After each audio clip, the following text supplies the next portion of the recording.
সরকার কর্তৃপক্ষ এই পর্যন্ত দিতে ব্যর্থ হয়েছে।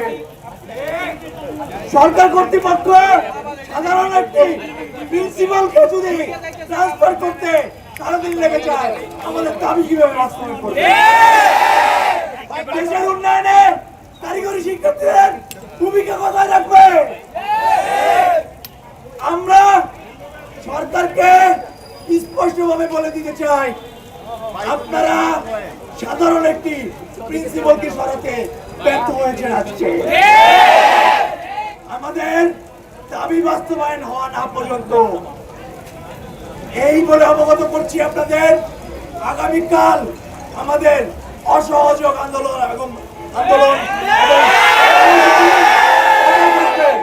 আগামীকাল আমরা সারা দেশব্যাপী রেল ব্লকেট ঘোষণা করলাম।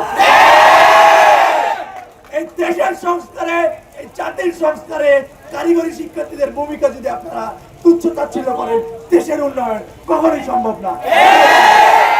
ইনকিলাব জিন্দাবাদ, বাংলাদেশ চিরজীবী হোক।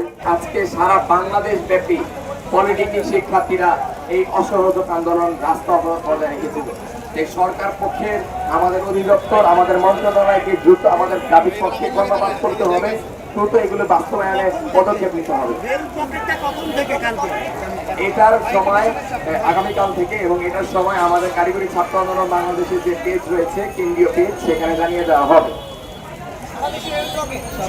সারা বাংলাদেশের সকল পলিটেকনিক ইনস্টিটিউট একযোগে রেল ব্লকেট পালন করছে।